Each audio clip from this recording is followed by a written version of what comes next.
everyone, welcome back to Studioloo. It's Cindy. I'm here for my sorta kinda weekly wrap up. I don't have a whole lot to wrap up really. I think this has just been a week of like work in progress that's just still in progress. So maybe what I'll do is I'll just show you what's been going on, what I'm working on, and maybe I'll make a few things while I'm here. Why not? So I will show you what got finished though. So I did finished week, I believe this is 23. It's either 22 or 23 of the Annbrook 52 Tags Handmade Challenge. So this was about stitching flowers, like a field of flowers. And this year's been such an amazing year for lilacs that I decided I would stitch some lilacs and their lovely heart-shaped leaves. And I backed this tag with my own rust and botanical dyed cotton. And yeah, so I really like how it turned out. I've got to put it in my box with my other tags. This week I'll be working on tatting. That's the challenge this week. I haven't done tatting before, but I think I can do it. I just have to do a little bit more studying about like how to kind of connect the loops to make like kind of flowery shapes and things. So that's what I'll be doing. Now I didn't bring my stitching. I haven't really done like enough for it to be much different than I showed you last time. I've gotten a bit done on one cross stitch, but it's fine. I'll share next time when I've done a little more. This I have to share though. So I missed this stitch along completely. It started in November 23rd. It's a Beetlejuice stitch along from Villains Designs on Etsy, and this just came up in my recommended things on Etsy as I was playing around, and oh my gosh, I am so excited about this. So now I'm kind of like, I already had a project in mind that I want to start after I finish the Frosted Pumpkin Stitchery Halloween Town project. So I sort of want to stick to my rule about that. Like I want to start that Baba Yaga Stitchy Princess thing. I've shown it in the past in wrap-ups. You don't need to know what I'm talking about right now. I'll show you later. But now this is like, I have to do this. So let me see if I can show you some part of this, because this is a paid pattern. I don't want to get in trouble. Okay, yeah, I can show you this. Okay, so there's like basically like 10, I can show you this whole thing, I think, that's fine. There's 10 rooms in this cross stitch with different scenes from the movie. And then this is the house basically that it's built on. So if you're a fan of the Beetlejuice movie, this is the big Beetlejuice logo. It's like a house. It's got the live nudes, girls, like, you know, kind of those dancing Dante's scenes. It has, I guess I can show you like the main page of the finished work, right? Because like the sal is over. I missed the sal completely, but I won't show you like the patterns. So this is room 1. Excuse me. Okay, room 1, the entrance to Dante's Inferno room. And now we'll skip the pattern. Then part 2 is that the sandworm, you know, the sandworm when they go through that door into the desert. Oh, this is so exciting. I'm so like stoked to do this. And then part 3 is the waiting room, and I love this one because it has the girl who's like cut in half. The top of her body's here and the other body's over here. The bottom, like her legs are crossed, which I love. And there's a little shrunken head guy and that charming red-haired green woman that's behind the information desk. Like, oh, I love this movie beyond like belief, and I'm sure it really shows in this video because I'm so excited. And the next is this part, Never Trust the Living, and it's when the caseworker woman is with Adam and Barbara when they made those really scary faces to try to scare away Delia's family out of the house. How amazing is this, right? Oh, okay, part 5 is Meet Beetlejuice. So Beetlejuice is stitched on the outside of the house in the graveyard here, and he's right there.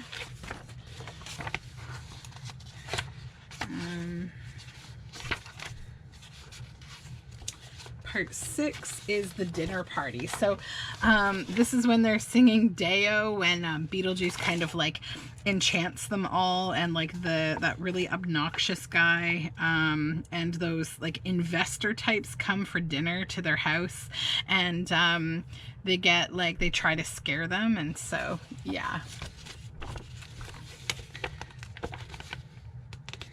Just gotta skip the pattern here.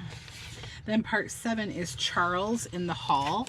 So this is when like Charles is like, I think it's the same kind of scene, or maybe not, I can't remember, when he's like walking up the stairs and he's in the hallway, and then Beetlejuice comes out of nowhere as like a snake and scares him, and yeah. It was when like he was trying to teach them how to be more scary. And then, oh, there's a part 7 alternative here. Oh yeah, it's like a very quick scene where you see a flattened man who's been like crushed under something. He's like paper thin, and he works in the office, in the afterlife, in the office there. So that's the flattened man.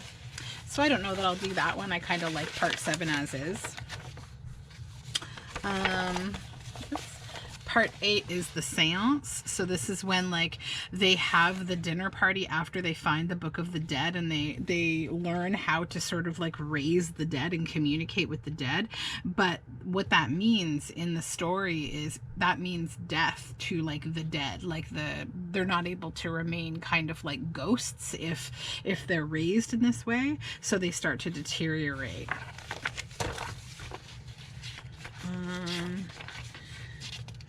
And there's a room 8 alternative to draw a door. I don't know. I have to see how that works, if like it's truly an alternative or if it's an add-on. We'll see. Room 9 is the fireplace. So this is when I think oh, the efficient tries to marry Beetlejuice and Lydia, and so he's like standing up against the fireplace, and then this is like a couple of other characters that are I think friends of the parents, and they get like ejected out of these chairs. I'm a little forgetful sometimes about that. Let's see. Then I don't see a picture for this next one, so I can't show it to you. But basically, from the pattern, it's Beetlejuice and Lydia standing together. I don't know if it's like an alternative or something, but room 10 is Lydia dancing. So this is like after, you know, everything has gotten settled down between like Lydia's parents and Barbara and what's his name? I forget. Well, the ghosts basically. And they are now like sort of co-parenting her. So she comes home from school with a good grade. And so she's like, you know, can I do it? Can I do it? And so then they basically enchant her to be able to like dance in the air. And there's these like ghostly football players, and it's really cute. So then here we go. This is a look at the final piece. Hold on, let me get in frame here. Look at this. Let me just bring it a little closer for you. Isn't that amazing? I don't know where to begin. I'm so excited about this. So this is a big piece, obviously. It's on par with like my all my frosted pumpkin stitchery work that I'm working on. And I've got like 2 pieces that I'm getting very close to being finished. So I think if I get one done, I'll start my Baba Yaga. And if I get another one done, I'll start Beetlejuice. And I have no idea why, but I'm totally like working in a lot of like spooky or Halloween themes. I don't know why. It's like not for any particular reason. I just find the patterns really charming. So that's what I've got in terms of stitching stuff. That's it. I don't even have any stitching here. How terrible. And I realized I shared my haul in the video that I did yesterday. So I don't even have any haul to share. But I'll show you a few things I'm working on. Okay, so here's what we're going to be doing over the next, sorry, this basket is so heavy, over the next few videos. Maybe I'm probably going to be just making a ton of ephemera, and then working on these journals. So I made out of my master boards that I created some time ago. These were the ones I gave away for free in the 150 subscriber giveaway. That video, it's still obviously on my YouTube, and the link is still there for you to download them from Dropbox. They're still there. So I made them into covers. I lined them all with fabric, and then I've got all the signatures cut and ready to go for, I think I have a dozen traveler's notebooks that I'm going to just be working on. This is going to take me a little while. Like this is going to be making a lot of ephemera. So you can probably see just a little hint of paper back here, like just this little hint. So what you can't see is the housekeeping of the fact that it's not really that much. It's about this wide, a stack of papers, like book pages, like the leftovers of different books that I've used to make other journals, digitals randomly, like jelly prints, music paper, just tons of stuff that I just want to use up and make ephemera from. So it's interesting because like the themes fall into exactly what I want these journals to be. So these journals, just imagine for a moment, would you? I also have a couple of these ones. These were the ones that I made in another video making collaged covers. So there's 12. So imagine the theme here is summer, like flea market. Summer flea market are what these are going to be themed around. So imagine a summer where, you know, we're not under any restrictions, and we're able to go antique shopping and outdoor markets and have, you know, have a croissant and walk around at an outdoor antique market, and go to a gallery and look at art and do a lot of fun summer stuff, go to a lake, see a lot of nature, garden, all those things, all those summery kind of good feeling things, you know, go from spring to summer, see some animals be born and grow up, see nesting eggs, plant, you know, seeds. Just imagine summer. That's what I want to do with these journals. So what they are comprised of, there are 56 pages, I think, in these. So they're going to be like little stuffed guys. And I think I'm going to probably stitch some nice ribbon on both of the covers to tie these up. So there's kind of two overall feelings to how these will be. These are cabbage dyed, so they're going to have a bluey tone to them. I have used digitals from several different creators on Etsy, coffee dyed paper, book pages, random pages, like lots of writing space in these. I've used jelly prints, I've used paper sacks, I've used some original art, music paper, like vintage music paper, botanical paper from a vintage book, tea-dyed scrapbook paper, all sorts of fun stuff, magazine pages, nature book pages. So that's kind of what these will look like. So that's a cabbage dyed one. This one also cabbage dyed. So about half and half, they are cabbage dyed pages or coffee dyed. This is cabbage dyed. Let me find a coffee dyed one to show you, because they do look a little different. Here we go. This one has coffee dye pages. So this has my nice rust printed fabric lining inside, and instead of the blue, the pages are that nice antique-y brown. And it's the same kind of contents, right? Lots of fun naturey digitals, some vintage book pages, jelly printing, lots of fun. Oops. So yeah, these are going to get really nicely stuffed with handmade ephemera, which I'll be making with you. Yeah, so that's where I'm going to be going with these, okay? And then for the ones, I'm going to be putting probably pockets on the outside of those, because on the outside of these ones that I made out of the master boards, I'm going to stitch pockets on them, probably front and back, or like one on the front and then one on the inside cover, either front or back, or we'll see what I'll do. because I want to use, I got these chipboard, these are chipboard tags, and I have 9 of them. So 9 of the journals will have these. The rest will have different ephemera, but these are like heavy duty chipboard tags. So I'd like to use them to like tuck into here, or maybe in a back pocket, like I think, did I do one here? Yes. So like this would be great, like a back pocket like that. So I might actually do them in back pockets. I like them maybe sitting in here rather than tucking up. They're more secure, but I think they're also, you know, good and strong because they'd be on the outside of the journal. Like the whole thing will be tied closed anyways, and it's not like we're going scuba diving with our journals, but I do try to have as much integrity as possible with these, you know, with things I make, that they last. So this basket is what's to come. I hope you're ready for, you know, a bit of summer, get a lemonade and create some stuff with me, because that's what I'm going to be doing. Right now though, I'm working on something very exciting. Well, I'm actually working on 2 or 3 things that I don't do on camera. One is I'm working on a Rainbow Bright altered book from the days where I created a couple of Rainbow Bright journals, which have since, you know, sold. But I'm finding like the altered book, it's taking a long time. I'll show you the progress on it. It's not a secret.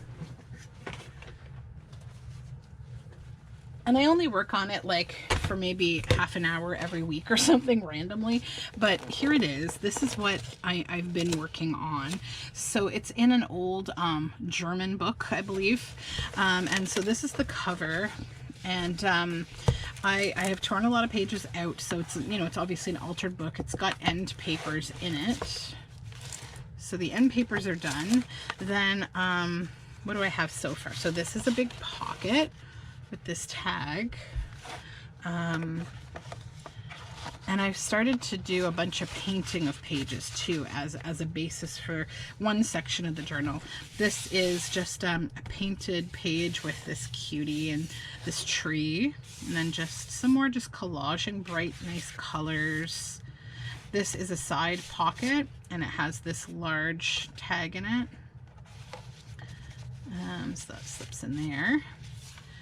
Oops. Oh, and then these are just aqua pages so far. So a lot of the journal looks like this, bright painted colors that I haven't done anything with yet.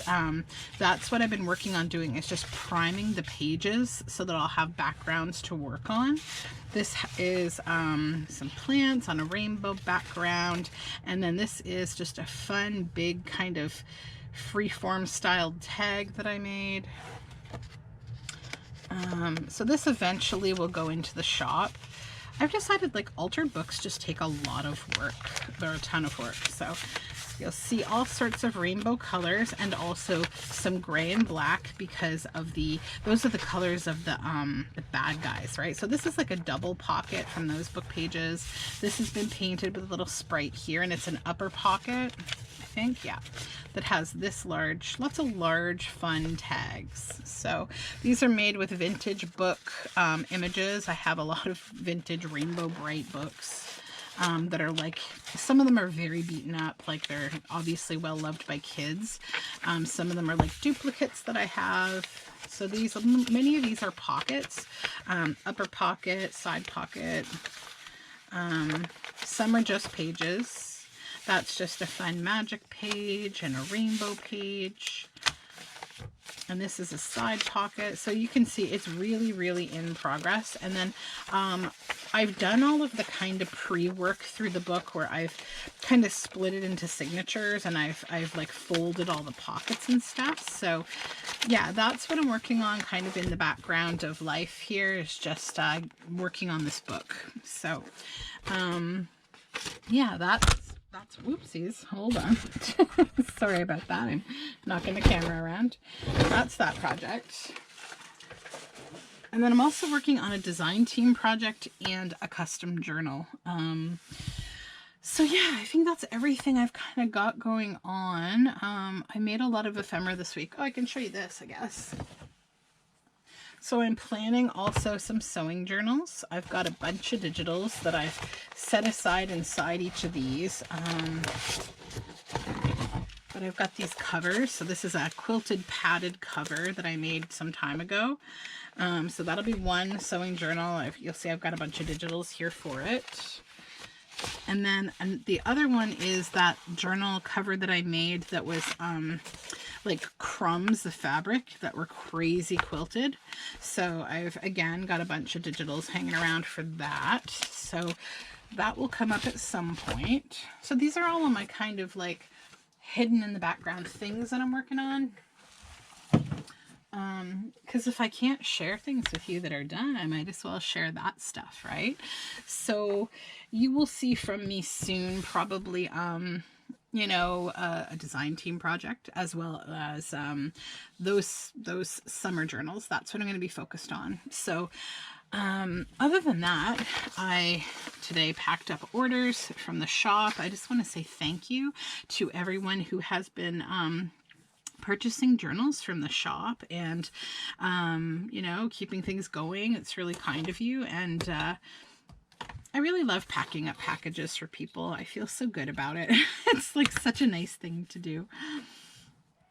So I want to make a couple of pockets from these architecture pictures. So that's the plan today. I think I'll do a little bit of that. I have all these kind of old pages of architecture.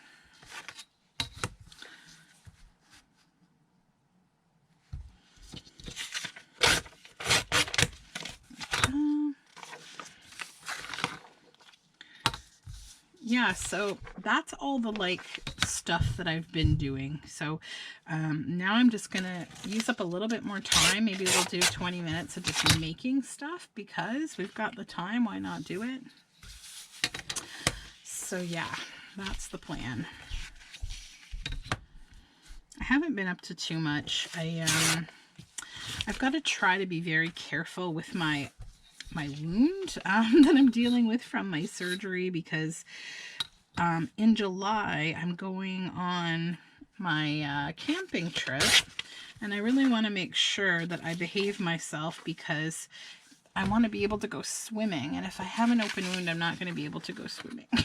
So that's what I'm trying to keep in mind, but it's so hard, like especially because my son, you know, I love him to bits, but he's a little ruffian at this stage. He's a very rough little dude, and he wants to jump on mom, and he wants to, like, you know, wrestle me around and climb on me, and, you know, he, you know, babies can get a little impatient and frustrated sometimes, so they'll do things like, you know, kind of like hit you, or, you know, bang their head against you, or, you know, if they're impatient. Babies do all sorts of behaviors before they're like super verbal to tell you, you know, hey, I need this or that, right? So some of those things can get a little bit rough. I remember it with my daughter, and now I'm experiencing it with my son, and so it's a little tricky right now. Also, I'm not allowed to pick up anything over like 5 pounds, which is extremely difficult with kids.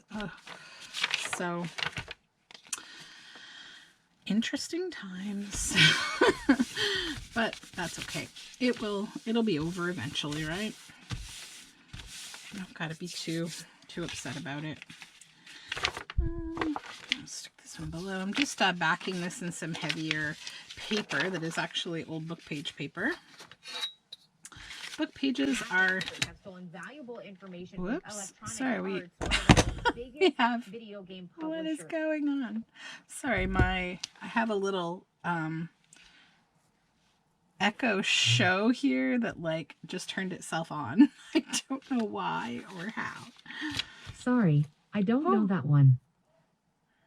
Okay. Oh my god.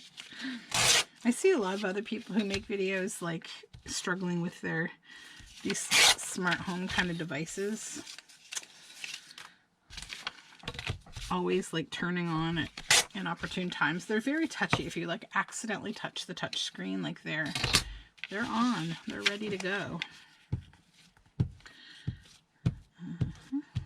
Okay. Yeah, but I think I might go out today for a little bit, get some nice sunshine.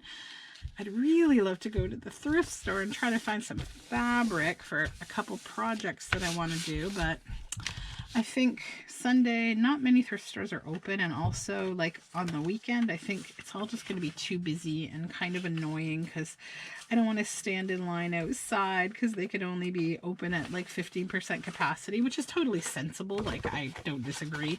It's just I don't want to stand outside in line in the sun forever, so I'm not going to.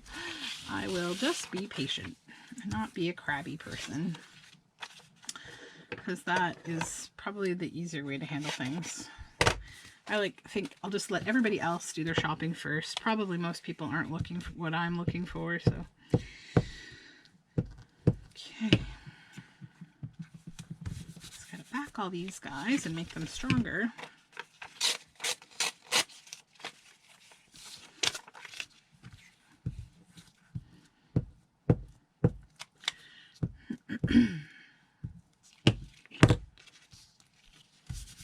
There we go.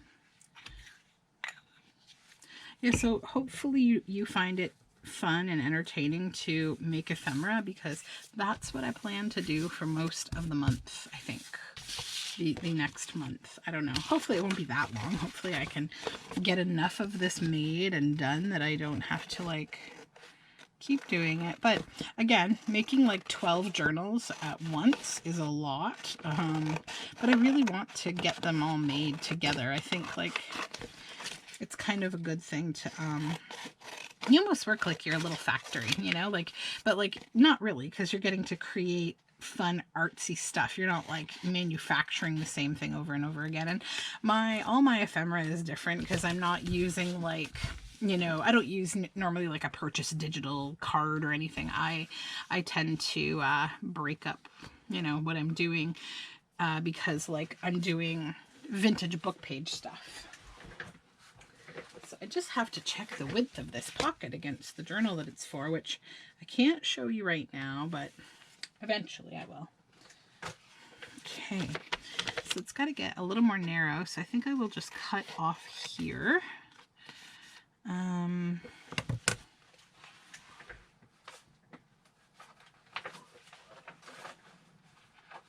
Sorry, I shouldn't have said it so far away again. Okay, so I still got to lose about 1/4 of an inch. I'll just set this journal over here. Okay, so if I have to lose 1/4 inch still, I might just take, I'm just going to make this a dimensional roof. And unfortunately we lose a little more, but that's okay.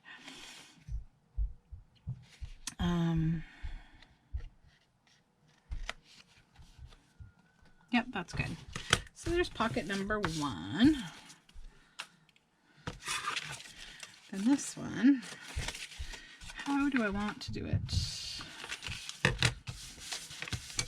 So I think I'm probably going to be covering up this little girl because she's not from the time period that the journal I'm working on is. And I probably won't need all this. So I think I just want to kind of clip out this, this beautiful like veranda section.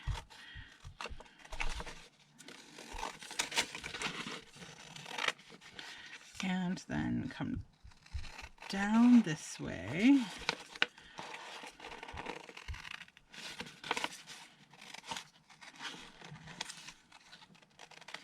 There we go.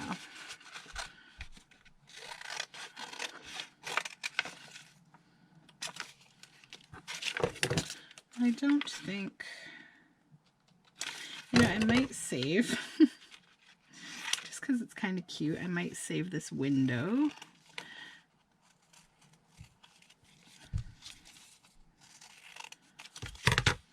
This little window. Yeah. I'll just put it in my, oh, I don't know if you saw this. 1 minute. I'm building a tray of stuff, like little bitty things, little labels and little like cards and stuff, so that I can have, I've seen other people on other channels that have these like kind of pre-made like, you know, things with all these like bits and bobs, and I totally need that. Like, I'm so in need of that. And they have like these stickers. These are gift identification numbers. I should just shove those in there too, even though they're not tiny. But I mean, the stickers are tiny, but the piece is not. So I'll just shove it under there and nobody will know. Okay. So that's all of that we need. Throw that away. We got 2 pockets here. Now, this is going to be like a little tuck spot, like a tiny pocket. Same kind of concept. I need a little bit of architecture for this journal I'm working on. I'm really excited about it. Oh my gosh, I spent yesterday making the cover. Okay, there are hours of work in this cover. I don't know what came over me, but I was like, nope, I need to add this. Oh, I got to keep going. Oh my gosh. You can work on things for so long. It's like, and the time just flies by. Oh my gosh. But I had to do some work today because I'm going through like such a thing with my job right now where I'm not complaining. I'm truly not, but it is difficult. It's very challenging because there are sort of multiple priorities that need attention, and some of them are being forced upon me in ways that like are making it really hard for me to get my work done during the business day. And that thing kind of is, it's training, and it's like, it's kind of training that, I would say it's a little bit, it's to be debated if I actually really need it or not. I have to study for an exam. Some of this stuff I feel kind of like is maybe something that earlier in my career would have been more beneficial, but now my experience kind of overrides a lot of what I'm being trained on, even though some of the mentality is a bit different. The end result is kind of the same thing. And also, like, my role at my office is not one that directly has to implement these things. Like, I'm only being trained on it to sort of be like a supporter of it. Like, they teach, you know, they train all the management to kind of embrace these things. And like, I'm not I will embrace and I will support what's going to work for the project, the time, and the, you know, the initiative that we have to accomplish. That's what I will do. If that, you know, thing I'm being trained on works, fine, I support it. If it doesn't, then I'm not going to support it. So I don't think fundamentally it's really changing how I think, which I don't know if that's a problem, but we'll see. Now the other thing I want to make is, out of this book page, well, things, I'm going to try to use as much of this as possible. I need, first of all, to tear it in half. I need to make some ephemera that has this feeling about it, this exact feeling. So that's what we're going to do. Now I've got to decide what, I don't want food, but I do love this in the middle here. Maybe with the lemons and the nasturtiums there, I do love that. But I also really love the this target at the back. But let me think, does the target, it's not really related to my theme now that I'm thinking about it. I'd love to save these cupboards, but I'm probably going to lose them mostly because I want this. So what I'll do is I'm going to tear the top off here, because that's going to show me what I have left of the cupboards. And I still have a decent amount, so I can do something fun with that still. Then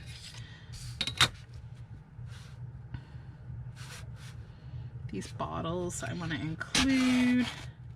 I'm only going to tear down as far as I want to go here, which is like here. Yeah. And then let's see if there's anything that I can do with the rest of this. Maybe. This would be decent for the theme, I think. This, not so much. You know what though? That would go really good with my summer theme. So we have this and this. And what did I want to do here? I just want to keep a bit of the nasturtium. I want this to be like a journal card, I think. Right there. Okay. Then what's left over is really not useful. So yeah, that's fine. That can go. And then on this page, I love that chair. I was thinking that I would try to make a tag out of this. But maybe I I don't need the whole chair. I actually just like the back of it. It's kind of about the colors and the nature kind of aesthetic of this whole thing, because I can't use the whole chair. I think it would be too tall. So I want to kind of cut this off and it will just look like a bit of a trellis. So that is what I want. These I don't need. That I don't need. Hold on. Now I look at everything and go, should I make like a label out of that? No, that one's fine. So this will keep. This, so this is where I'm doing this kind of thing where I'm like, is there anything of worth here that I could use to make a little label? Because, you know, we go through and we buy so many things, and like we want all these little paper bits and bobs, and we need them for like collages we make, but so often there's paper right in front of your face that you could use and you don't. So I'm going to try to use a little more. And that's the whole reason I've started that little bundle thing, that basket bundle. I don't know. I don't know what I want to do with this. You know what? I might make a tag just with just this little bit here. That can go. With this gnarly edge off this side. So I do need kind of some simple scenery type tags. There we go. Okay, now tags, journal cards. What would I do with this? What do I want to do with this? Like a belly band. But you know what? I need to straighten it out. I somehow ripped it like super crooked. Every now and then I get a little bit feisty and I just like tear things with like too much abandonment. This is the torn side, so that's the straight edge. So let's just line this up right here, I guess. Yeah. Wow, yeah, that's so crooked. Holy. There you go. Now you're straight. And then I have to trim a bit off the edges because it's way too wide. That could be a good little label. That's good. And then I'll do the same on this side. Another little label. Okay, now let me check it against the journal. Oh, we still need to lose quite a bit. Okay, probably here. And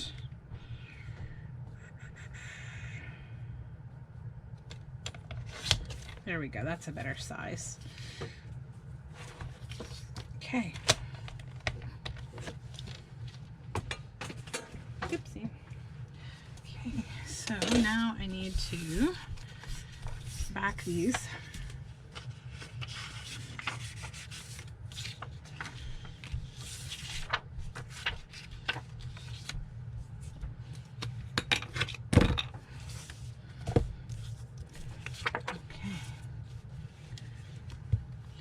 I'll probably just finish these up and then call it a video because I am going to make some lunch. I managed to get back on my whole food kind of way of eating that I do.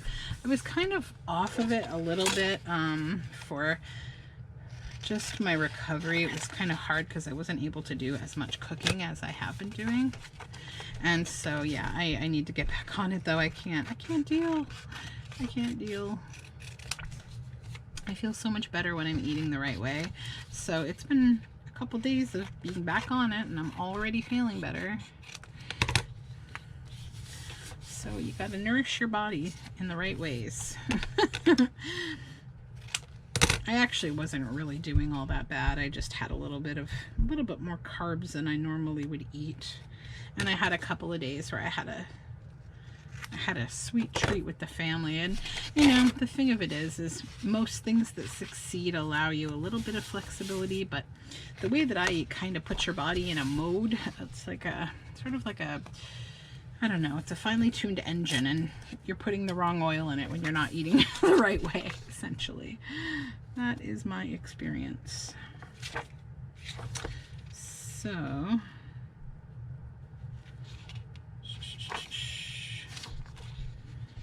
yeah, I think I will just maybe shorten this a little. Yeah, just shorten the top here. And this is a little, it's not that thin, it's a little thinner than I like though, so I'm going to back this one on book page and then with paper. Okay.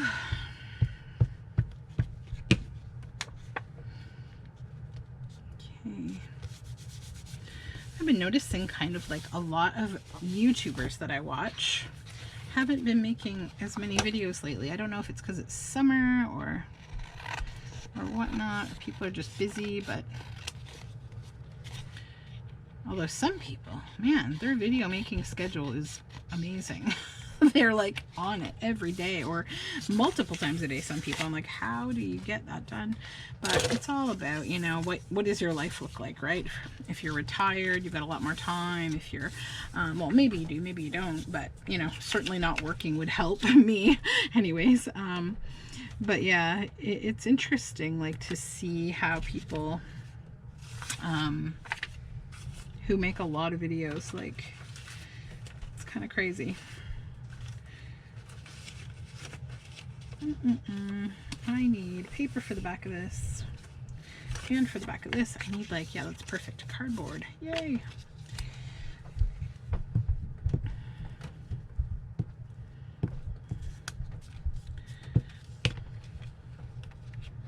I've been watching like a lot of stitching videos. Last night I actually kind of retired to bed a little earlier than the rest of the family, and I worked on my Kathy Reevy stitch wheel, so hopefully in my next weekly wrap up, maybe I'll try to make it an objective to finish that this week so I can show it to you finished.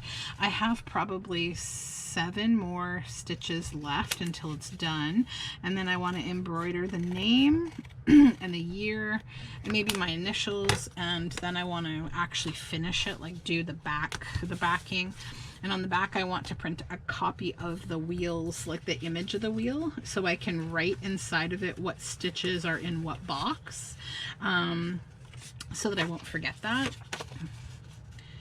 Yeah, so that's on the agenda. This piece of paper.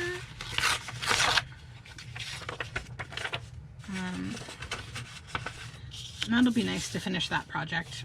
Also, I'll share it with you in more detail when it arrives, but I'm excited because, so for the longest time, the weirdest thing was going on with IKEA. So IKEA has this beautiful, well, there's like 4 different natural colors of, it's a duvet cover and pillow shams just in natural cotton, white, sort of a cream color, beige, like I forget the other colors, but I wanted a natural kind of undyed, unbleached cotton. So, you know, cotton fabric is really expensive, and I didn't want to have to sew a duvet cover, but I am coming up with probably what's going to be a stitch along project that I'll be making progress videos on. I might do like, I don't know if it'd be a weekly challenge, but maybe a bi-weekly one or something like that. I don't know. I was thinking like, oh, it's not the beginning of the year, but you know what? I think I'm going to just call it like the ongoing, you know, stitch, heirloom kind of stitch project. I don't know what I want to call it yet, but I'm working on it. So, you know, these are the kind of things that people usually don't tell you when they're in the process of still working out their plan, but I'm fine. You know, you heard it here first. So if you see someone else doing this, you know that they stole it from me. So it's like I'm getting the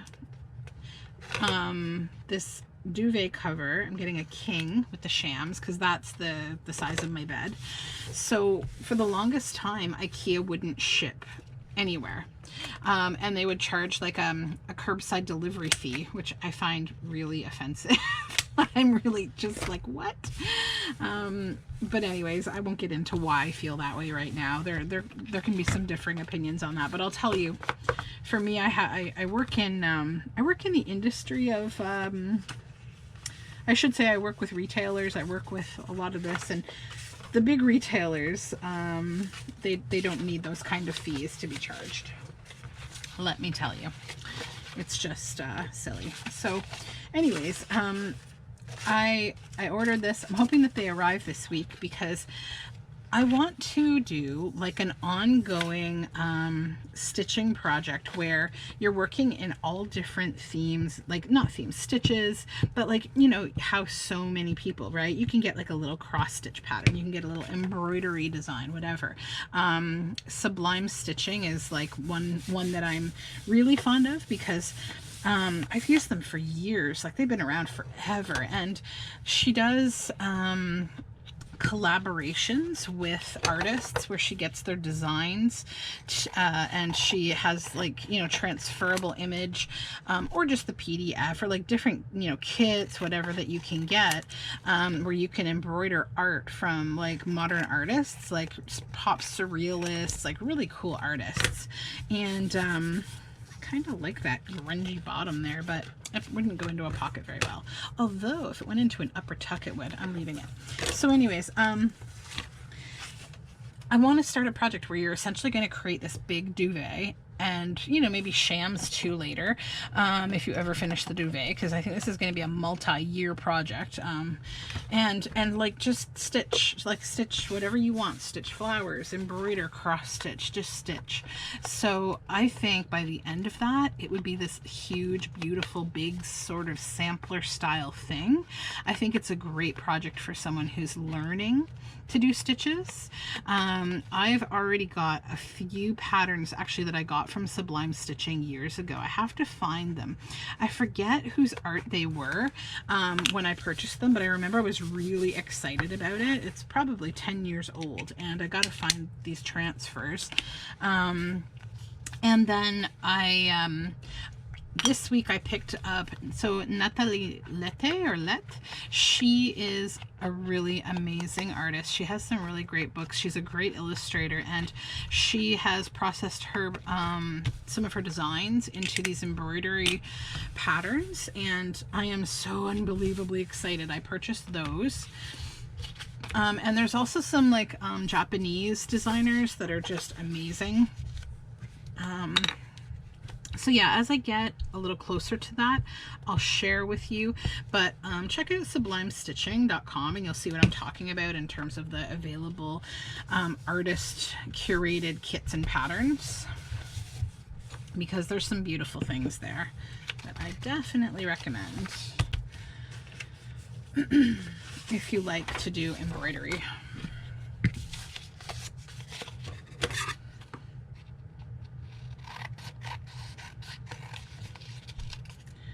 I feel like I should just stir up some controversy and call this a floss tube. Can you imagine? I'm just talking about stitching, but I'm just like sitting here working on paper. For the hardcore floss tubers out there, I'd be getting in trouble. No, I don't think the community really is that way though. I had a laugh. There's so many people, like so many different people in the floss tube community, like the stitchers of YouTube. If you're not familiar with the term floss tube, it's kind of like the hashtag or the like kind of the group identifying name of people who do stitching of many different kinds, but a lot of it is cross stitch on YouTube. And there's definitely like a real presence of like certain subgroups of people and then others who are different, and like it's kind of funny to watch just the diversity of the groups of people. I really love the diversity in the needlework world and like fiber and textile art. I've been really interested lately. I've been doing a lot of research and looking at traditional I believe, is it Ogapi? Or Okapi? I forget now how to spell it and how to pronounce it. But it's traditional Mexican embroidery. Oh my gosh. The work is so beautiful. Like all these, they use a lot of like satin stitch, long stitches, and they embroider, like you've probably seen on a lot of like the border of like the collar of a shirt or down the sides of a shirt. Like there's a lot of different cultures that embody those same kind of things, but Mexico, they just really embrace like honestly very indigenous inspired bright colors. I mean indigenous made, to be honest. That's where all of this began, obviously, but they really embody a lot of color and flowers, birds. Oh, it's just beautiful stuff. Okay, well, we've gotten started on a few pieces of ephemera here. I have a little more work to do on all of them, I think, to like do some collaging and stitching and things. But yeah, this is a vibe right here. So I am totally going to wrap it up for now, and get some lunch and go outside. And I hope you have had a beautiful weekend and that you continue to have a beautiful weekend. And I will be back soon, probably working on that summer ephemera I'm talking to you about. So have a beautiful day. All of my information is down below in the description box, and I will talk to you soon. Take care.